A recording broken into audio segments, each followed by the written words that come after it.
Selamat pagi semua anak-anak. Jumpa kembali kita pada hari Jumat ini dengan pelajaran matematika. Hari ini kita akan mempelajari tentang geometri, ya, khususnya pada materi garis dan sudut. Untuk itu, perhatikan baik-baik materi kita supaya kamu mengerti, sekalian dilihat buku paketnya. Dalam ilmu geometri terdapat beberapa istilah yang tidak dapat didefinisikan, seperti titik, garis, dan bidang. Walaupun tidak bisa didefinisikan, tapi kita harus menyepakati arti dari istilah-istilah tersebut, yaitu sebuah titik hanya dapat ditentukan letaknya, tetapi tidak dapat ditentukan ukurannya. Titik disimbolkan dengan huruf besar, ya. Misalnya titik A disimbolkan dengan huruf besar. Garis. Sebuah garis direpresentasikan dengan suatu garis lurus yang mempunyai tanda panah di kedua ujungnya. Seperti ini, garisnya ada tanda panah di kedua ujungnya. Apa maksudnya tanda panah ini? Maksudnya garis ini dapat diperpanjang kedua ujungnya, bisa diperpanjang ke atas maupun ke bawah. Sebuah garis disimbolkan dengan huruf kecil, seperti ini, garis M. Yang ketiga, bidang datar. Bidang datar merupakan suatu daerah yang mempunyai panjang dan lebar yang tidak terbatas. Contohnya seperti ini, bidang datarnya, dan diberi simbol dengan nama sudut, alfa, beta, dan gamma. Di sini nama bidang datarnya adalah bidang datar alfa. Pertama, materi kita adalah tentang garis. 1. Hubungan titik dan garis. Ada dua bagian, yaitu titik pada sebuah garis. Misalkan ini ada garis M, dan ada sebuah titik A. Titik A ini terletak pada garis M. Ya, di sini nampak noktahnya ini terletak pada garis M. Yang kedua, sebuah titik terletak di luar garis.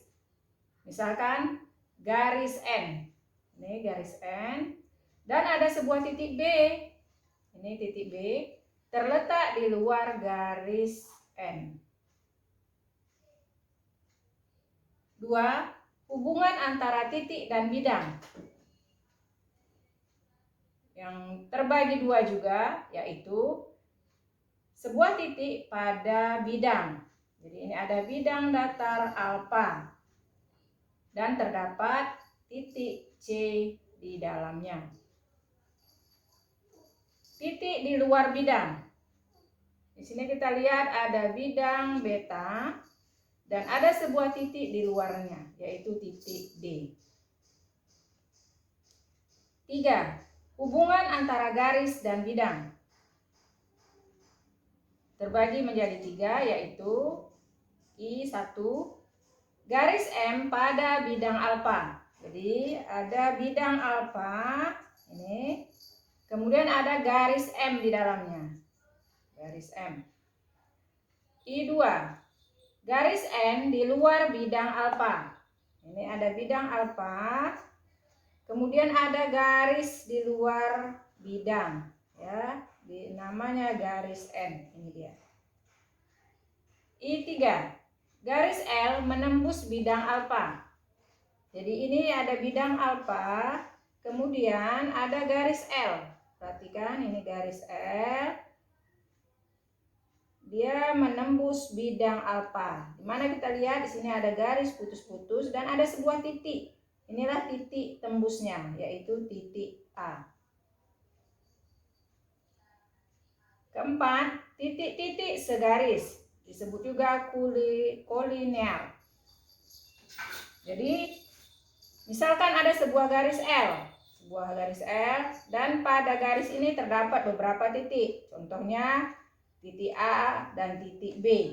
Maka titik A dan titik B kolinear pada garis. Kelima, titik-titik sebidang atau koplanar. Jadi pada satu bidang, misalnya ini bidang datar beta, terdapat dua buah titik, yaitu titik C dan titik D. Maka titik C dan titik D koplanar pada bidang beta. Kedudukan dua garis. Ada beberapa di sini, yaitu ada 5 yang kita gambarkan. Garis A dan B tidak sejajar dan berpotongan.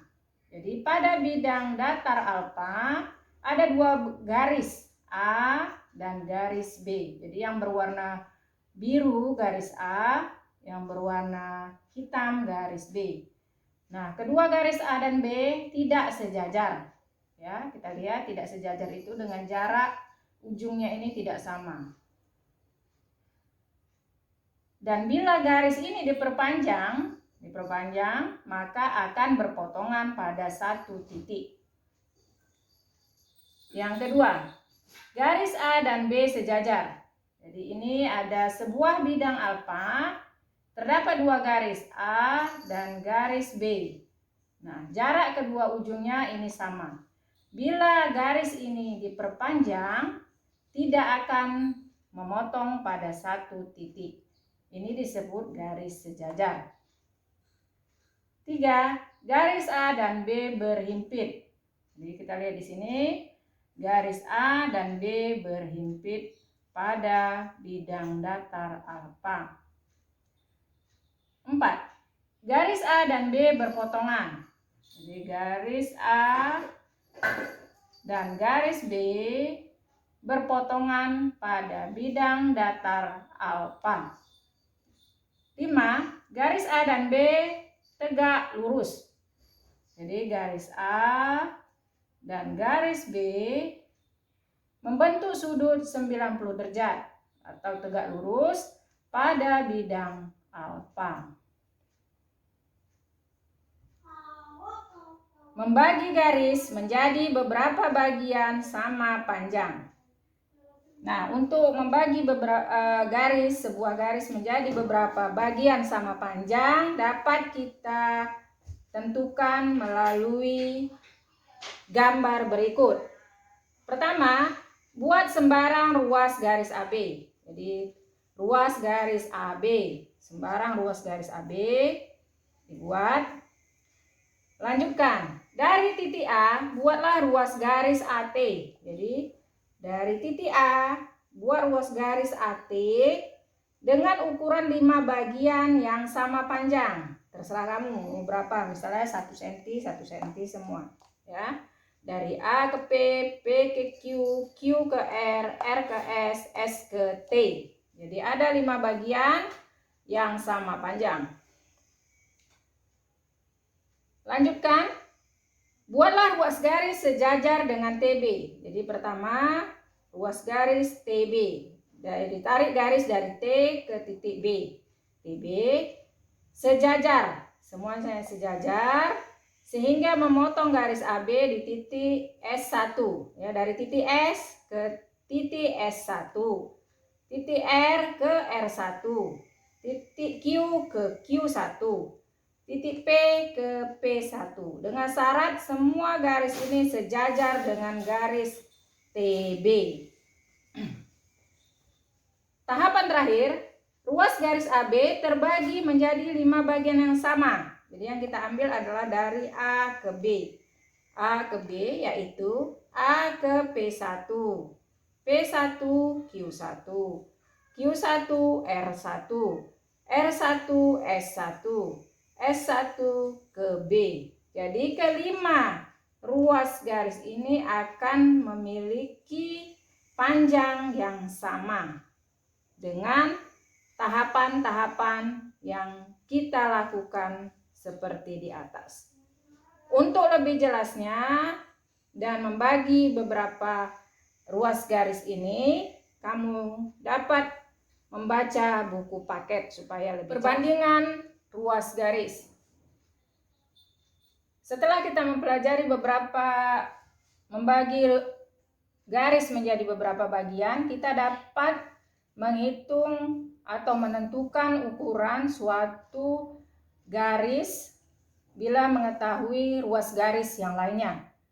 Contoh, perhatikan gambar berikut. Ada sebuah segitiga ABM di mana ruas garis BM sejajar dengan ruas garis PQ, sehingga terdapat dua buah segitiga, yaitu segitiga ABM dan APQ. Di mana diketahui panjang PB 7,2 cm, panjang AQ 4 cm, panjang QM 6 cm. Tentukan nilai X, yaitu panjang dari AP. Nilai X-nya panjang dari AP. Garis BM, ya ini garis BM, sejajar dengan garis PQ. Sejajar dengan garis PQ. Karena dua garis ini sejajar, sehingga dapat kita bandingkan ruas garisnya, yaitu AP banding PB sama dengan AQ banding QM. Nah, Ibu ulangi, AP banding PB sama dengan AQ banding QM. Baru kita isi dengan angkanya. AP nilainya X. PB nilainya 7,2. AQ nilainya 4. QM nilainya 6. Jadi X banding 7,2 sama dengan 4 banding 6. Kita kali silang ujung dengan ujung. Jadi 6 kali X sama dengan 7,2 kali 4. Jadi ujungnya dengan ujung 6 kali X. 6X. 7,2 dikali 4. Berapa X-nya? Setelah dikalikan, kita dapatkan nilai 4,8. Jadi nilai X adalah 4,8 cm. Nah, dengan konsep perbandingan ruas garis ini, kita dapat menghitung ruas garis suatu bangun. Apakah itu segitiga ataupun segi empat. Untuk lebih jelasnya, kamu bisa lihat contoh-contoh yang ada di buku paket. Agar lebih memahami materi kita hari ini, kamu kerjakan tugas yang ada di buku paket, yaitu berlatih 71 nomor 10, halaman 119.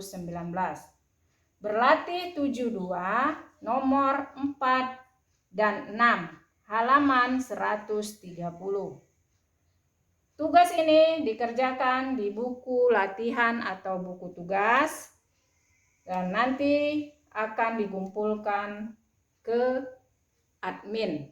Jadi tidak perlu tugas-tugasnya difotokan. Ya, tugas-tugas ini hanya dikerjakan di buku latihan atau buku tugas. Tidak perlu. Demikianlah materi kita hari ini. Untuk lebih memahaminya, kamu harus mengerjakan tugas dengan membaca buku paket. Kemudian materi ini dicatat di buku catatan, sedangkan tugas-tugas dikerjakan di buku latihan atau buku tugas. Jadi tidak ada perlu difoto. Semangat belajar anak-anak, apapun itu bisa kamu lakukan, yang penting kamu semangat belajar. Salam sehat.